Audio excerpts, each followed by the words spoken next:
오늘 카할에 대한 이야기를 나누려고 합니다. 기도하고 시작하겠습니다. 주님 감사합니다. 이 시간 주님께 모든 것을 올려드립니다. 하늘 문을 여시고 주님 하나님 계시하여 주십시오. 당신을 계시하여 주십시오. 당신의 마음을 보여주십시오. 저희가 당신의 마음과 하나가 되기 원합니다. 감사드립니다. 예수님 이름으로 기도했습니다. 아멘. 네, 오늘도 출애굽기 말씀을 나누려고 합니다. 이스라엘 백성들이 출애굽하는 과정이 마치 현재 우리 교회의 상황과 좀 비슷한 측면들이 있어서 함께 살펴보려고 합니다. 본문은 출애굽기 35장 1절에서 10절까지입니다. 교독하겠습니다. 제가 먼저 읽을게요. 모세는 이스라엘 자손의 온 회중을 모아놓고 말하였다. 주님께서 당신들에게 실천하라고 명하신 말씀은 이러합니다.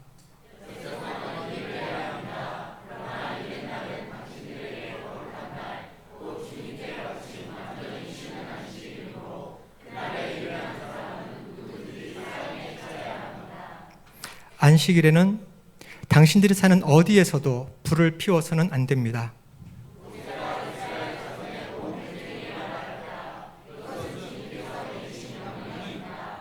당신들은 각자의 소유 가운데서 주님께 바칠 예물을 가져오십시오. 바치고 싶은 사람은 누구나 주님께 예물을 바치십시오. 곧 금과 은과 동과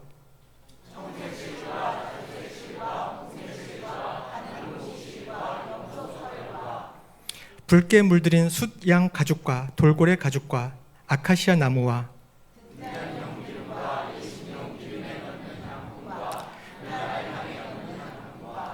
애복과 가슴바지에 박을 홍옥수와 그 밖의 보석들입니다.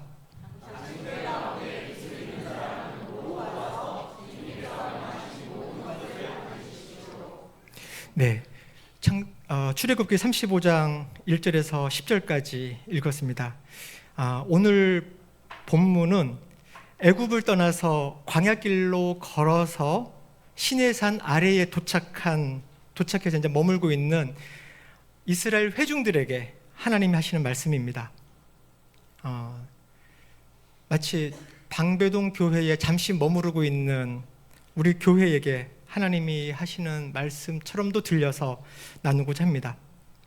그게 무엇일까 이렇게 궁금한 마음으로 한번 들어봤으면 좋겠습니다. 결론적으로 하나님은 이스라엘 백성들을 불러 모으시고요. 그리고는 시간과 공간을 구별하라고 하십니다. 시간과 공간을 구별해라. 그 배경부터 천천히 들어가 보겠습니다. 출애굽기는 1장에서부터 40장까지 총 40장으로 이루어져 있습니다. 출애굽기를 구분하는 다양한 기준들이 있을 텐데 저는 장소로 한번 구분해 봤습니다. 장소로 구분을 해보면 출애굽기 1장에서 12장까지는 애굽에서 있었던 일들이죠. 야곱이 그 가족들을 데리고 애굽에 들어가서부터 시작이 되는데, 그리고 출애굽할 때까지 기간이 총 430년이 걸렸습니다. 그 사이에 요셉을 알지 못하는 바로가 일어나서 이스라엘 민족들은 노예로 전락하게 되고요. 그리고 강제 노역에 고생을 하게 되죠. 그 사이에 모세가 출생하고 모세는 하나님으로부터 부르심을 받습니다. 그리고는 10가지의 이적과 기사를 통해서 출애굽하는 과정까지, 그게 바로 1장에서 12장까지 있는 이야기입니다. 그리고 13장에서 18장까지는 애굽에서 출애굽한 이스라엘 민족들이 해안길이 아닌 광야길을 따라서 시내산까지 오는 여정입니다. 흔히 광야 일기라고 부르기도 하는데 기간은 45일 정도 걸렸습니다. 그 사이에 하나님께서는 이스라엘 민족을 인도하시고요, 홍해를 가르시기도 하고, 그리고 아말렉으로부터 보호하시기도 하고, 그리고는 만나와 메추라기 또는 생수를 반석에서 터뜨리면서 공급하시는 그런 하나님을 보여주십니다. 이스라엘을 공격한 아말렉도 있었죠. 또 반면에 이스라엘을 도왔던 이드로의 존재도 있습니다. 이드로의 도움으로 10부장, 100부장, 1000부장 이런 군대 조직으로 전체 민족이 이렇게 바뀌게 되기도 합니다. 그 이후 19장부터 마지막 40장까지는 시내산에서 10달 동안 머무르면서 있었던 일들을 기록하고 있습니다. 시내산 아래에서 이스라엘 민족들은 하나님과 언약을 맺습니다. 십계명으로 대표되어지는 그런 법규들, 규례들을 받습니다. 그리고 모세는 시내산 꼭대기로 올라가서 하나님으로부터 성막 청사진을 받아옵니다. 근데 이 시간이 오래 걸리자 이스라엘 민족들은 불안해지죠. 그리고는 금송아지를 만들죠. 그리고는 금송아지를 자기들의 하나님이라고 섬기면서 이집트에서 하던 그 우상 숭배를 여기서도 하게 됩니다. 이 사건으로 말미암아서 하나님과 맺었던 이 언약은 파기가 됩니다. 그렇지만 모세의 중보 기도를 통해서 다시 한번 갱신이 이루어지죠. 오늘 읽었던 이 35장 이 말씀은 바로 이 지점에서 하나님과의 이 언약이 갱신되어지는 그 이후에 모세가 다시 그 증거판을 가지고 내려와서 그리고는 백성들의 지도자를 만나서 이야기를 한 후에 그리고 나서 백성들을 불러 모으는 그 장면입니다. 그래서 바로 원어로 보면 이 앞에 그리고라는 단어가 있습니다. 바로 이어지는 말이라는 거죠. 35장만 따로 있는 것이 아니라 이제 갱신한 이후에 백성들을 불러 모으는 그 장면입니다. 네. 모세는 이스라엘 자손의 온 회중을 모아놓고 말하였다. 주님께서 당신들에게 실천하라고 명하신 말씀은 이러합니다. 여기까지가 전체 배경입니다.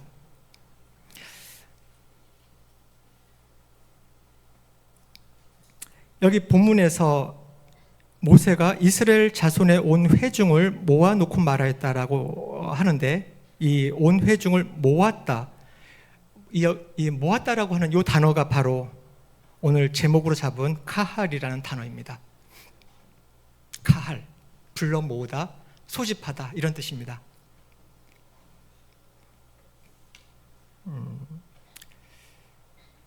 이집트에서 밖으로 불러내었다 이런 뜻이거든요. 하나님이 소집하고 그 소집에 응한 사람들, 그 사람들이 바로 이스라엘 백성인 거죠.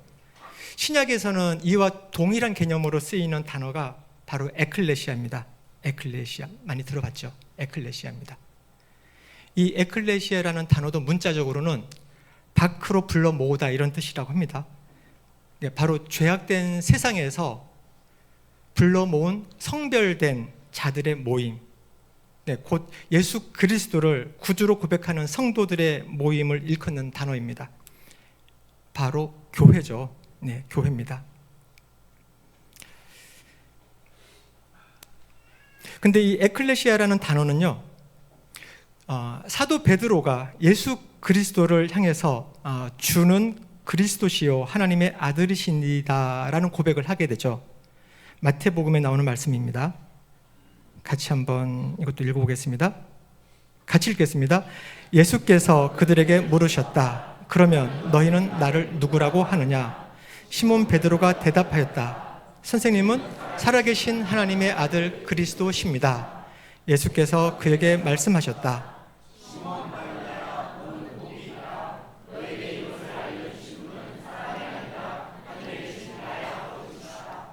나도 너에게 말한다. 너는 베드로다. 나는 이 반석 위에다가 내 교회를 세우겠다.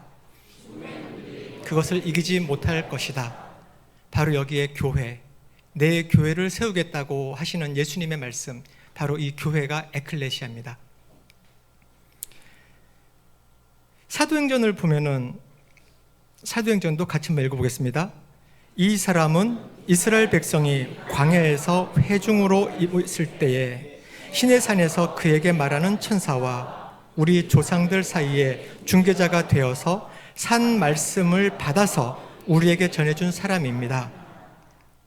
이 사도행전을 보면 초대 교회의 스데반 집사의 설교에 바로 광야 교회가 언급되고 있죠. 광야에서 회중으로 모인, 광야에 모여 있는 그 회중들, 그죠? 이집트에서 불러냄을 받은 사람들, 그 사람들이 바로 광야 교회고 에클레시아고 카할입니다. 세상으로부터 분리되어 밖으로 나온 무리들을 말하는 거죠. 네, 오늘 나눌 이야기들이 바로 이 카할입니다. 카할. 이 교회는 내가 원해서 정한 공동체인가요? 여러분들은? 아니면 하나님이 여러분들을 부르셔서 이곳에 둔, 그래서 부르심을 따라 정한 그런 공동체인가요?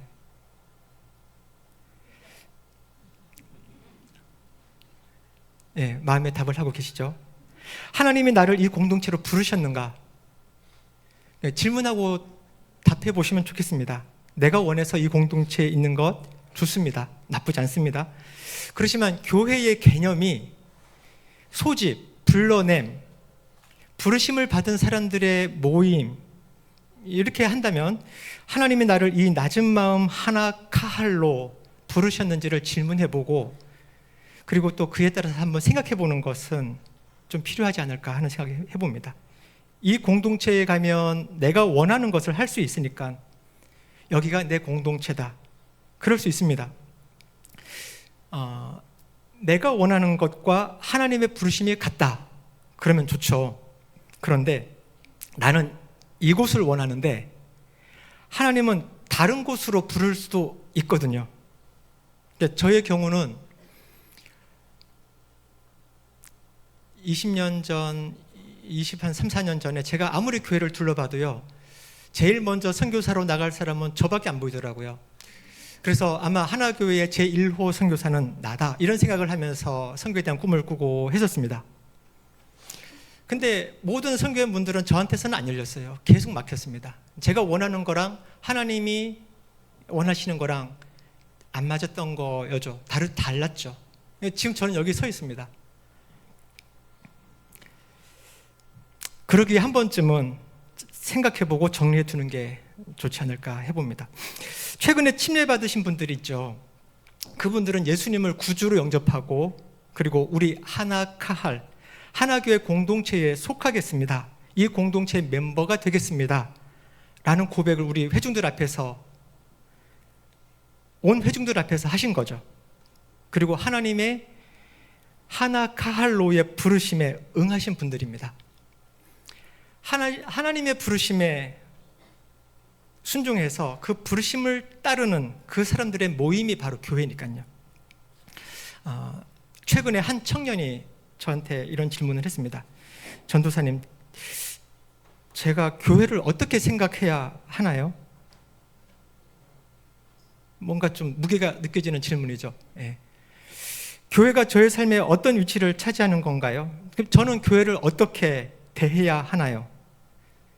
예, 제가 듣기에 굉장히 중요한 질문이었습니다.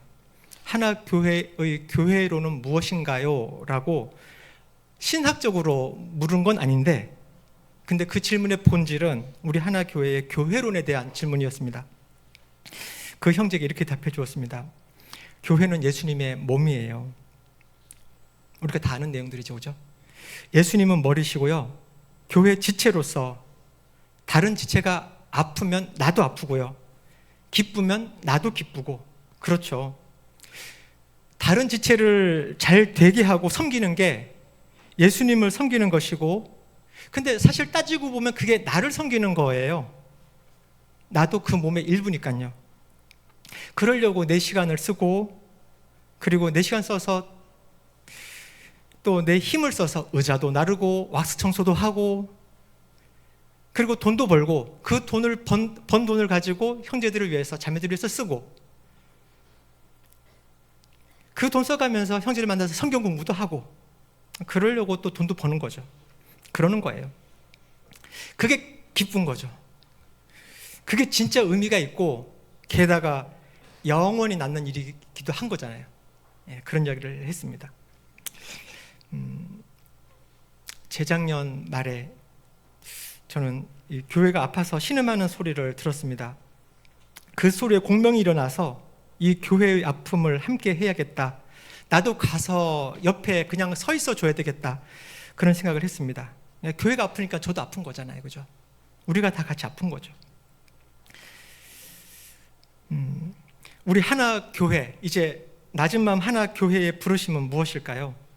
우리가 몸으로 체득하고 있는 교회에 대한 생각, 우리 신앙생활에 녹아있는, 또 오랜 세월, 5년, 그죠? 이 하나 카할에서 5년, 10년, 20년, 어떤 분들은 30년 이상 그렇게 신앙생활을 함께 해온 우리 성도님들이 공유하고 있는 이 교회에 대한 생각들이 있습니다. 이것을 조금씩 정리를 해봐야겠다는 생각을 하게 되었습니다.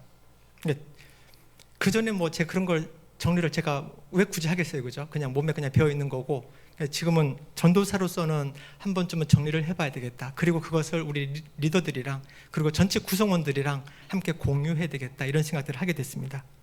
우리 교회의 부르심은 이러합니다라고요. 그 부르심에 동의한 성도들이 그 부르심대로 살아감으로써 세상 사람들은 우리 교회에 임하시는 하나님을 볼 수 있게 되는 거죠. 그리고 그것을 그리고 그 동일한 하나님의 부르심을 들은 사람들이 하나씩 둘씩 계속해서 이 낮은 마음 하나 교회로, 낮은 마음 하나 카할로 합류하게 될 것입니다. 교회로의 부르심에 대해서 쌀국수를 예로 들어서 설명을 좀 해보겠습니다. 여기 교회에서요, 우리 방배동 교회에서 여기 사당역 방향으로 이렇게 가다 보면은 청두 어린이 공원이 나오죠. 여기 가까이 있잖아요, 그죠? 예. 그 공원을 끼고 우회전해서 이렇게 골목으로 좀 더 들어가서 보면 그 공원이 끝나는 지점쯤에 방배동 쌀국수라고 하는 그 베트남 쌀국수 집이 있습니다. 이건 그 TMI인데요. 아시는 분은 아시겠지만 그 방배동 쌀국수 그 지점에서 한 40m 정도만 더 진행을 하면 작은 사거리가 나오고요. 그 코너에 CU 편의점이 있습니다. 그 편의점 2층이 30년 전, 그러니까 1993년, 94년, 95년에 우리 하나교회가 있던 자리입니다. 모르시는 분들도 많이 있네요, 그죠? 그 자리가 30년 전에 우리 하나교회가 30명, 한 50명, 60명 이 정도 모일 때 이렇게 모여서 신앙생활 하던 그 자리입니다. 예전 이름은 명성 슈퍼였습니다. 지금은 이제 편의점으로 바뀌었지만 그 창립 기념 예배 때마다 이제 명성 슈퍼 2층 이렇게 언급되는 바로 그 장소입니다. 어쨌든 지난 수요일에 우리 청년들 5명이랑 방배동 쌀국수 집에서 쌀국수와 분짜를 맛있게 먹었습니다. 왜냐하면 그 전주에 성경 공부 시간에 제가 공지를 했거든요. 쌀국수 먹을 사람은 5월 31일 수요일 오후 7시 20분에 방배동 쌀국수 집으로 오세요. 제가 쏘겠습니다. 이 공지를 들으신 분, 이 부르심을 들으신 분들은 우리 여기 아무도 모르잖아요. 근데 저희 청년들 몇 명한테만 공지를 한 거거든요. 그러니까 그 부르심에 응한 사람들은 그 시간에 왔어요. 그 부르심을 듣고도 응하지 않은 사람들은 안 왔겠죠.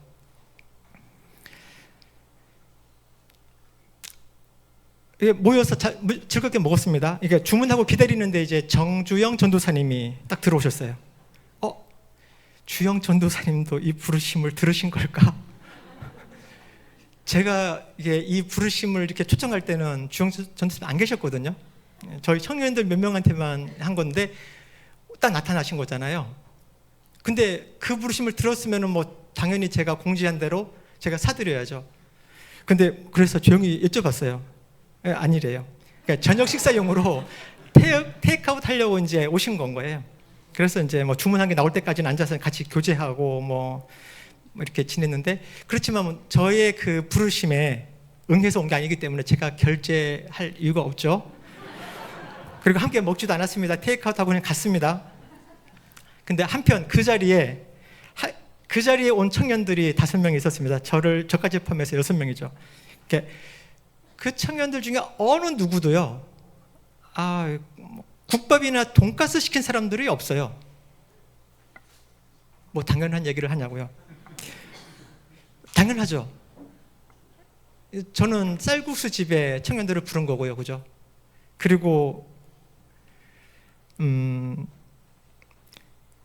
일회성으로 쌀국수 식사 공동체가 만들어진 거죠. 그 부르심에 응한 사람들끼리. 그렇기 때문에 그 사람들 중에 누구도 여기는 뭐 국밥이, 여기는 돈가스가 없어, 또는 김밥이랑 떡볶이는 왜 없어요? 라면서 투덜거리거나 불평하거나 저한테 원망하거나 그런 사람이 한 명도 없었습니다. 모두 쌀국수를 먹자는 그 부르심에 동의한 사람들이잖아요, 그죠? 쌀국수 집에서 각자 취향대로 나는 양지, 나는 차돌박이, 나는 좀 더 많이, 나는 모둠 쌀국수를 시키고, 또 거기다가 분짜까지 더해지니까 막 감격하면서 와, 국물, 소스, 와 하면서 감탄하면서 그렇게 즐겁게 먹었습니다. 이게 교회 모습 아닐까요? 네. 하나님의 동일한 부르심에 응해서 모인 교회 공동체, 관악구 대학동으로 이전했을 때 우리 교회의 부르심은 이겁니다라고 딱 알려줘야 되는 거죠. 그곳에서 새롭게 우리 교회에 오시는 많은 지체들도 있겠죠, 그죠?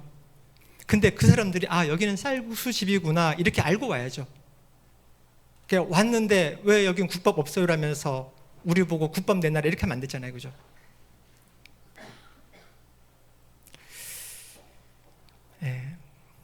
교회에 대해서 얘기하고 있습니다. 쌀국수에 대해서 얘기하는 거 아닙니다, 지금. 우리 하나교회의 부르심 하니까 생각나는 게 또 있습니다. 2004년 가을 어느 주일이었습니다. 박종철 집사님 가족이 우리 교회에 처음 왔습니다. 그때 아직 교회에 등록을 하지는 않았고요. 그리고 이 교회가 어떤 교회인지를 좀 알아보는 중이었습니다. 당시에는 이제 예배 후에 이렇게 그 본당에 이렇게 둘러 앉아서 이렇게 그룹 앉아서 김밥을 먹었던가 하여튼 그렇게 식사를 하던 중이었는데 저에게 질문을 하셨습니다. 정확하게 그 워딩이 다 기억나진 않지만 뭐 이런 질문이었어요. 이 교회는 뭐가 특징인가요? 어떤 게 다른가요? 이런 질문이었습니다. 식당에 빗대어서 표현하면 뭐 이런 거죠. 이 집 대표 메뉴는 무엇인가요? 쌀국수인가요? 국밥인가요? 이런 질문인 거죠. 제가 그때 했던 대답은 이랬습니다. 우리 교회는요, 뭐 그다지 뭐 내세울 만한 자랑거리는 없는데요. 근데 사실 요 말은요, 저는 우리 교회에 대해서 굉장히 자부심을 가지고 있는데 나름 이제 겸손하게 말한다고 한 멘트였어요. 말씀대로 살려고 하는 사람들이 좀 많이 있어요. 이렇게 대답을 했어요. 그리고 이제 이렇게 쭉 둘러보면서 저분도 그렇게 말씀대로 살려고 하시고요. 그 뒤에 계신 분요. 저분도 그냥 말씀이면 그냥 100% 순종하는 분이시고요. 저기도 있네요. 저쪽도 저분도 그렇고요. 하면서 이제 주변을 쭉 둘러보면서 이렇게 막 짚었어요. 저 사람들은 제가 보기에 제가 여러 해 동안 봤는데 말씀하면 그대로 순종하고 말씀하면 그대로 100% 따라가려고 하고 안 되더라도 어떻게 하든지 하려고 하는 그런 사람들이 좀 있어요. 그리고 저도 저 사람들처럼 저도 그렇게 살고 싶어요. 이런 이야기를 드렸던 게 기억이 납니다. 이런 대화 후에 이제 박종철 집사님은 이제 그 당시 셀 모임 장동인 목사님 셀의 초청을 받아서 참석을 했다고 합니다. 당시 이제 장 목사님은 이제 집사님이셨죠. 그 모임에서 가서 보신 거예요. 셀 공동체를 이루고 그리고 말씀대로 살아가려고 막 분투하는 사람들의 모습을 그 셀에서 본 거예요. 제가 했던 말이 틀린 게 아니구나라는 것을 그 셀에서 본 거예요, 그죠? 그리고 선교에 헌신적인 평신도들이 그것을 보면서 이 사람들은 찐이구나 이런 생각을 했다고 합니다. 그런데 만약에 여기 계시네요, 박준일 목사님이.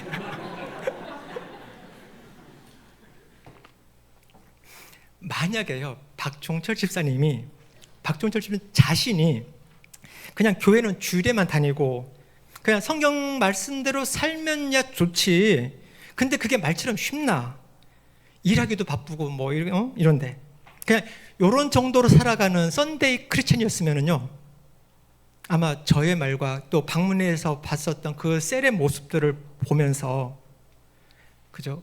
그때 보여주었던 그 우리 교회 성도님들의 삶을 보면서, 아, 이곳은 내가 있을 곳이 아니다, 이렇게 생각하고는 다른 교회를 찾아서 가지 않았을까요?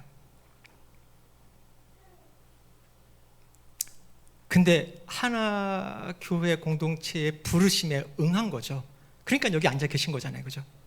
그로부터 지금 10몇 년이 지났는데, 근 20년이 가까운 세월 동안 이곳에서 본인도 말씀대로 살아가려고 왜 분투하고 있는 거잖아요, 그죠?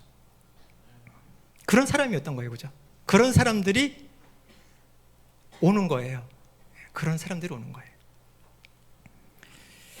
그 부르심에 응하는 사람들이, 그죠? 말씀대로 살아내려고 서로 격려하며 몸부림치는 공동체, 평신도인데 선교에 헌신적이고, 그리고 그 평신도들이 사역하는 그런 공동체, 그 부르심에 응하는 사람들이 많이 모일수록 우리 교회는 점점 더 튼튼해지고 건강해질 것입니다.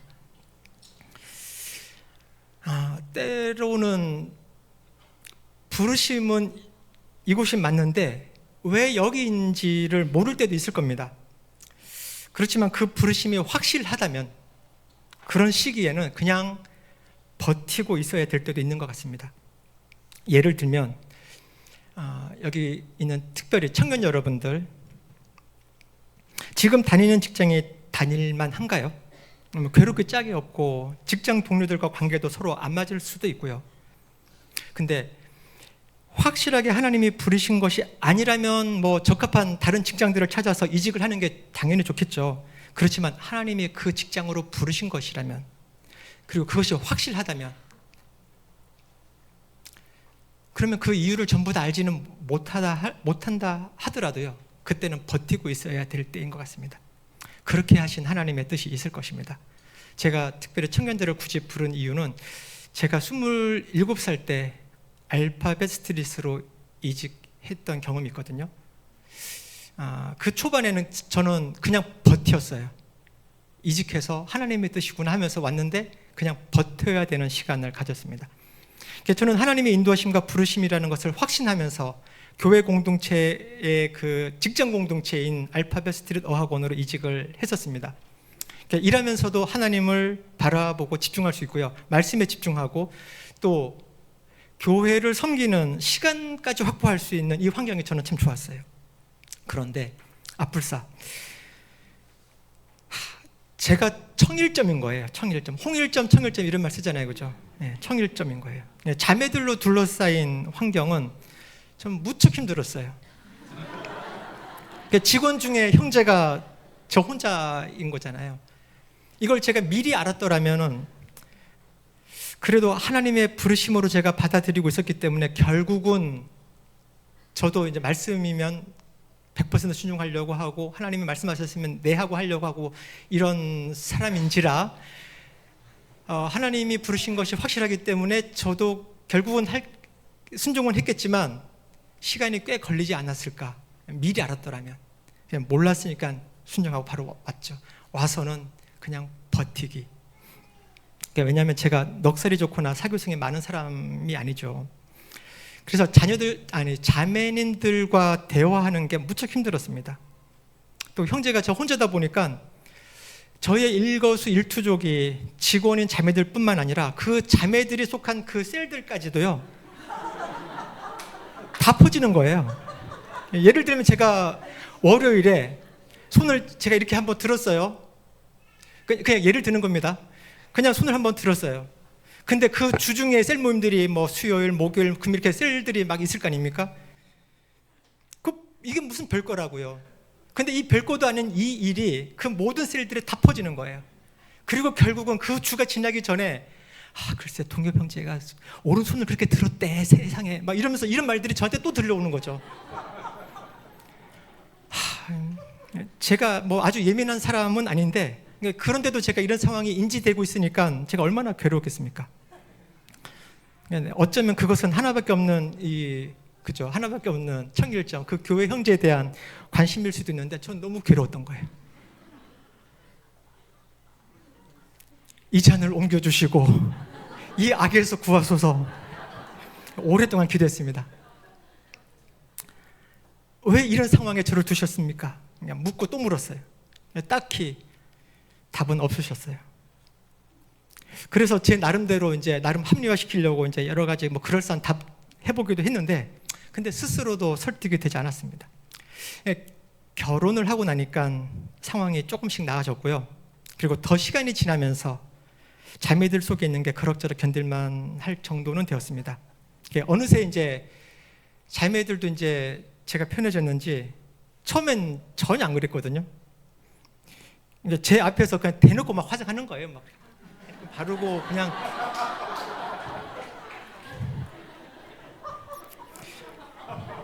그래서 한 번은 그 자매님들한테 아니 나도 형제인데 너무한 거 아니냐 이런 말 한 적도 있습니다. 그냥 사람인 거죠. 형제는 무슨. 네. 이 과정들을 통해서 자매님들과 이렇게 소통하는 훈련을 받은 것 같습니다. 근데 이렇게 버티었던 시간의 의미는 그로부터도 더 여러 해가 지나고 나서 제가 선두주 홈스쿨 교장을 하면서 문득 깨닫게 되었습니다. 이거 아닐까 하는. 홈스쿨이다 보니까 이제 그 부모님들과 소통을 많이 해야 되잖아요. 그래서 아빠들과도 소통을 많이 하긴 하는데 절대적으로 많은 시간들을 자매님들과, 그죠? 엄마들과 아줌마들과 상담하고 소통을 많이 해야 했습니다.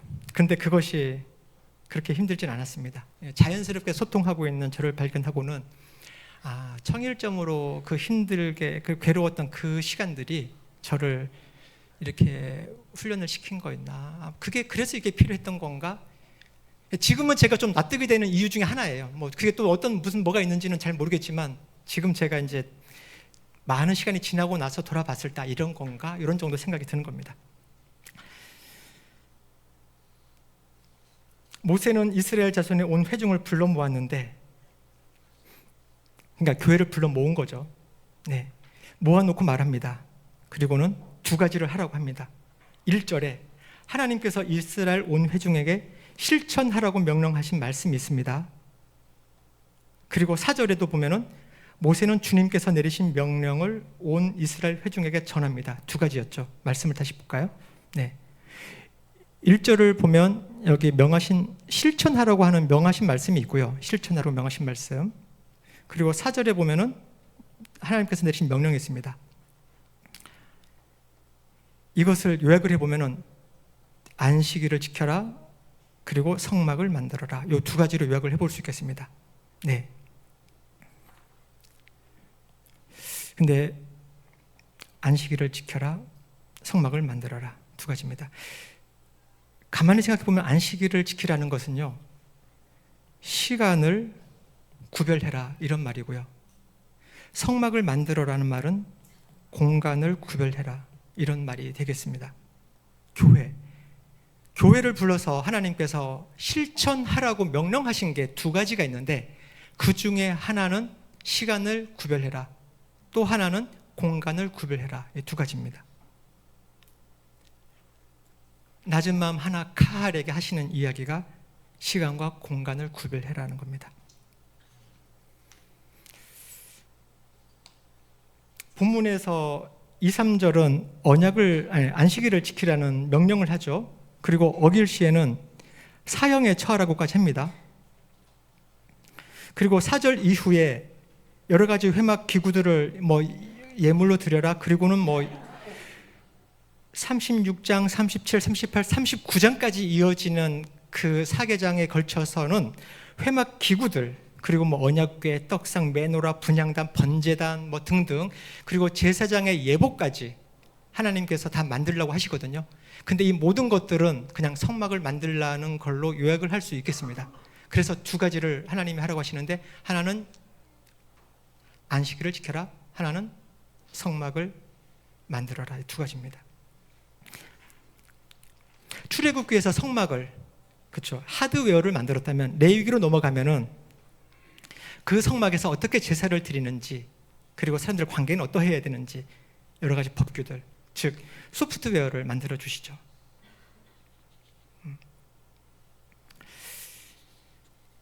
예, 이 언약갱신 이후에 모세가 백성들을 불러 모아서, 그냥 교회를 불러 모아서 하시는 이야기 두 가지가 있는데, 이것을 우리 교회에도 적용을 해보겠습니다.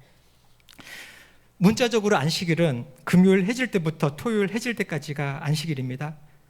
그렇지만 이 개념을 하나님을 만나기 위해서 구별한 시간으로 그 의미를 확장해 보려고 합니다. 지금 우리는 방배동 교회 시즌을 보내는 동안 부득이하게 금요 예배는 목요일로 변경을 했고요. 주일 예배 시간도 오후 3시 30분으로 변경을 했습니다. 그리고 각 셀 모임들도 형편에 맞게 지금 다 변경이 되었죠. 안식일을 지키라고 명령하신 하나님께서 지금 이 시즌에 이 변경된 모임 시간들을 잘 지키기를 원하시지 않으실까요? 안식일을 지켜라 하니까 우리 그런 거 있잖아요. 뭐 해라면 괜히 싫잖아요, 그죠? 근데 사실 안식일을 지켜라라고 하는 거요, 저는 좀 이거 아닌 것 같아요. 안식일을 누려라 아닐까요? 누려라.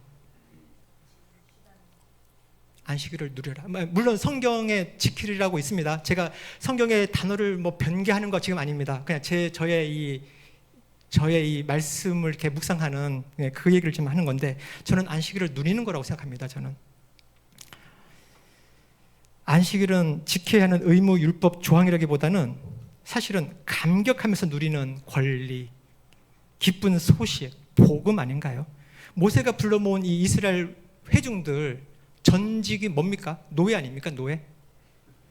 일주일이, 그죠? 이 사람들이 살았던 그 평생은 수백 년에 걸쳐서 살았던 거는 일주일이 어떻게 되냐면은 1 요일 이런 거였거든요. 7일 모두 일하는 날들이었어요. 그러니까 월화수목금금금 이거죠. 이렇게 살던 노예들이잖아요. 그러니까 이런 사람들에게 불러 모아서 안식일을 지켜라. 이거는 그날 하루는 완전히 쉬어라 이거잖아요. 그날 일하면 사형에 처한다. 끔찍한 것처럼 보이지만 사실은 엄청난 복음 아닌가요? 복음. 예. 그러니까 안식일은 누리는 거잖아요. 이 사람들은 누리는 거잖아요, 그죠? 근데 안식일에 일하지 마라, 뭐 누려라 이렇게 하니까 그 일하지 않는 것 그 자체가 목적이 아닙니다. 그날 일하지 않고 하나님과 함께 거하자 이거죠. 하나님의 임재를 누려라 이거죠. 하나님과 함께 동행하자 이겁니다. 그것이 목적입니다. 이 목적을 위해서 따로 시간을 따로 떼어놓자 이겁니다. 안식일을 지키라고 하시고, 그리고 그날 일하면 사형에 처한다. 근데 안식일을 지키지 않는 게 사형죄에 해당하는 엄청난 죄인 거잖아요. 근데 뭐 좀 심한 거 아닌가 이게? 죽기까지 해야 될 일인가요? 안 지켰다고? 그런데 그렇게 안 하면요, 매일 일하다가 한 주간 지나가고요, 그러다 보면 그 일이 너희들을 죽일 거다. 그러니 하루는 떼어놓고 나를 만나자 이겁니다. 그렇게 구별해 놓은 그 시간이 바로 안식일이라는 거죠. 출애굽기 35장 이전에 이미 안식일 지키라고 3번 이상 언급되거든요. 그렇지만 이 35장에는 불을 피우지 말라는 문구가 좀 더 추가됩니다. 나름 경건하고 나름 신앙 좋은 사람들은 안식일 잘 지킬 겁니다. 그렇지만 이제 노예나 여성들은 그렇지 못할 가능성들이 큽니다. 안식일에도 밥은 먹어야 되잖아요. 금식일이 아니잖아요, 그죠? 안식일이지. 밥은 먹어야 되는데 누가 밥합니까? 불 떼기 위해서 나무는 누가 해옵니까? 예. 여자들과 노예들이 하지 않겠습니까? 그러니까 이런 일들까지도 하지 말고 쉬라고 안식일에는 불까지 피우지 말라고 하는 규정이 더 추가된 게 아닐까 하는 견해가 있습니다. 하나님은 성막 건축보다도 더 먼저 안식일 규례에 대해서 준엄한 명령을 내립니다. 더 중요한 거죠. 다른 모든 사역들보다도 안식일을 지키라고 하는 것이 우선순위에 있습니다. 시간과 공간 다 중요한데 더 우선순위는 시간에 있지 않나 생각해 봅니다. 유대인들은 안식일을 지켰기 때문에 성전이 무너진 이후에도 자신들의 정체성을 지켜올 수 있었습니다. 유대인들은 안식일을 지켰고 안식일은 유대인을 지켰다, 이런 말이 있습니다. 맞는 말인 것 같아요. AD 70년에 로마의 디도 장군에 의해서 예루살렘 성전은 무너졌습니다. 그리고 그 이후 2000년이 지난 지금까지도 그 성전은 없어요. 구별된 장소, 그 성전은 없습니다. 쉰들러 리스트라고 하는 영화가 있습니다. 보신 분들 많이 있으실 텐데,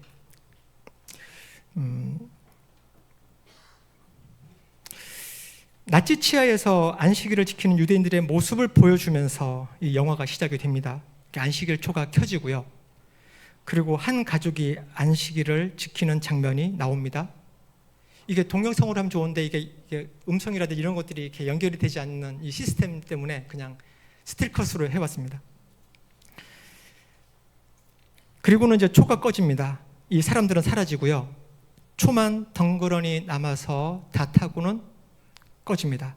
여기까지가 칼라로 나옵니다. 그리고 이 촛불이 꺼지고 나면은 이제 흑백으로 바뀌면서 촛불이 탄 이 연기는 유대인들을 아우슈비츠 그 수용소로 보내는 그 기차의 이 연기, 그걸로 바뀌면서 이렇게 진행이 됩니다. 되게 유명한 그 장면이죠, 이게. 그리고는 거의 3시간 넘는 시간 동안 계속 흑백으로 나오다가 중간에 요 여자아이의 코트만 빨간색으로 표현이 되죠. 그렇게 거의 3시간 정도가 지나가고요. 그리고 거의 끝에 여기 보이는 사람이 쉰들러 역을 맡은 리암 니슨이라고 하는 배우인데, 이 쉰들러가 살아남은 사람들에게 이야기를 하는 겁니다. 샤밧 지키지 않으시나요? 샤밧 지켜야죠. 이야기를 하는 겁니다. 안식일 지켜야죠. 그리고는 다시 샤밧에 촛불이 2개가 켜집니다. 이때 다시 칼라로 돌아옵니다. 그리고는 공장에 모여서 이렇게 샤밧을 지키는 장면으로, 그리고는 이제 좀 더 이렇게 진행이 되고 이제 영화가 끝이 납니다. 성전이 무너진 이후에도 안식일을 지키고 있었기 때문에, 공간은 무너져서 없어졌지만 시간을 따로 구별하고 있었기 때문에 유대인으로서의 정체성을 지켜낼 수 있었던 것입니다. 하나님은 낮은 마음 하나 카할, 낮은 마음 하나 에클레시아, 낮은 마음 하나 교회 공동체로 우리를 부르셨습니다. 수요 예배, 목요 기도회, 각 셀 모임들, 그리고 또 다양한 모임들, 그런 모임들로 우리를 부르셨습니다. 주일 예배는 오후 3시 반에 여기서 모이라고 한 것입니다. 하나교회 멤버로서 우리가 이 교회 공동체로 만나기로 구별한 이 시간들을 지킬 때, 그 시간들은 우리를 낮은 마음 하나 교회 공동체로서의 정체성을 지켜줄 것입니다. 구별한다. 이 구별하다는 말은 카도시, 거룩하다라는 말이 이 구별하다라는 단에서 나왔거든요. 우리가 하나님과 만나기로 한 시간을 구별할 때 하나님은 우리를 구별하실 것입니다. 우리를 거룩하게 바꾸어 가실 것이고요. 우리 하나 교회를 거룩하게 만들어 가실 것입니다.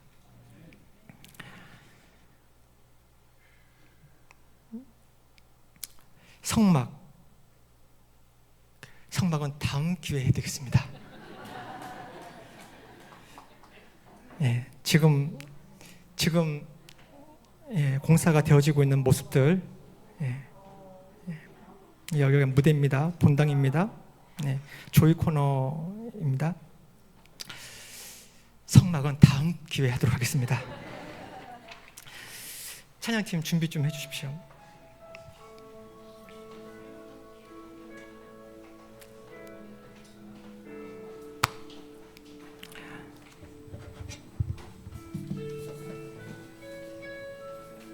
금송아지 사건 이후에 하나님께서 이스라엘에게 이렇게 말합니다. 너희를 젖과 꿀이 흐르는 땅으로 보내겠지만 나는 너희와 함께 올라가지 아니하리라. 금송아지 사건 때문에 하나님의 마음이 굉장히 속상한 이 하나님의 마음이 느껴지는 구절입니다. 젖과 꿀이 흐르는 땅, 그래 보내줄게, 가라. 근데 나는 너희랑 안 갈래. 이거는 하나님이 이런 마음이었는지는 그냥 인간적인 마음에 빗대었을 때 그렇다, 이런 거죠.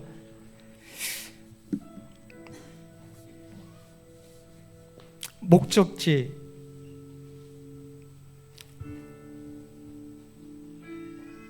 출애굽한 이스라엘 백성이 지금 시내산 아래에 있습니다. 이들의 최종 목적지가 어디입니까? 가나안 땅이죠. 젖과 꿀이 흐르는 가나안 땅 맞나요? 비전하우스를 떠나온 우리 하나 카할, 지금 방배동 교회에 있습니다. 우리의 최종 목적지는 어디입니까? 낮은 마음 교회 예배당, 관악구 대학동 건영 3차 아파트 상가 3층 맞나요? 근데 우리는 본질을 봐야 됩니다. 본질을 놓치면 안 됩니다. 모세는 이 본질을 알고 있었던 것 같습니다. 출애굽기 33장 15절에 모세가 하나님께 아뢰입니다. 주님께서 친히 우리와 함께 가지 않으시려면 우리를 이곳에서 떠나 올려보내지 마십시오.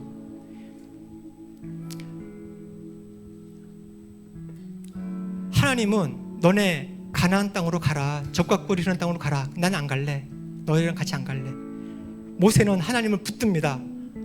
하나님이 같이 안 가시려면 저희 올려보내지 마십시오. 계속 이야기합니다. 주님께서 우리와 함께 가지 않으시면 주님께서 주님의 백성이나 저를 좋아하신다는 것을 사람들이 어떻게 알 수 있겠습니까?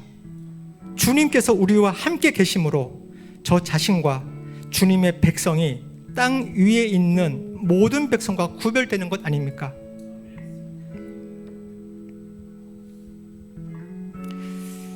본질은 가나안 땅에 들어가는 것이 아닙니다. 하나님과 함께하는 것이 본질입니다. 중요한 것은 젖과 꿀이 흐르는 땅에 들어가는 것이 아니라 하나님과 동행하는 것입니다. 하나님 없이 그곳에 가는 것은 아무 의미가 없습니다. 중요한 것은 교회 인테리어를 화려하게 잘 꾸미는 것이 아니라 하나님의 임재를 구하고 하나님과 동행하며 하나님을 누리는 것입니다. 시간과 공간, 하나님의 부르심을 받은 낮은 마음 하나 카할은 시간을 구별하고 공간을 구별하라는 명령을 받았습니다. 그 명령을 실천할 때 우리는 구별될 것입니다. 여기서 놓치지 말아야 되는 것, 가장 중요한 본질은 하나님이 우리와 함께 계셔야 된다는 것입니다. 함께 찬양하겠습니다. 교회여 일어나라. 일어나서 함께 찬양하겠습니다.